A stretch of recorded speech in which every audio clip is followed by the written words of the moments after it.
বর্তমান সময়ে সাধারণ মানুষকে সবচাইতে বেশি কাবু করছে যে বিষয়টি, রোগ ভোগ। রোগের কারণে অসুখ, অসুখের কারণে বিসুখ, অর্থাৎ মানসিক অশান্তি। শারীরিক অসুস্থতায় জেরবার সাধারণ মানুষ মানসিকভাবে, বেশি করে আর্থিকভাবে ভীষণভাবে বিপর্যস্ত। নিত্য যেমন বাড়ছে নতুন নতুন রোগ, রোগের উপসর্গ, তেমনি ওষুধ, ওষুধের খরচ, ডাক্তারের খরচ।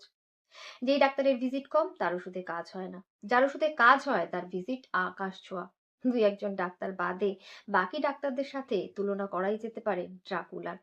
আশ্চর্যজনকভাবে সরকারি হাসপাতালের পরিষেবা কিংবা ঘরোয়া পথ্যে আজকাল কাজ হয় না।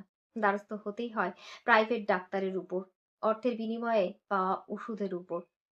একটু বাড়াবাড়ি হলে অসংখ্য টেস্ট হতেই হয় ব্যাঙের ছাতার মতো গজানো ডায়াগনস্টিক সেন্টারের শরণাপন্ন।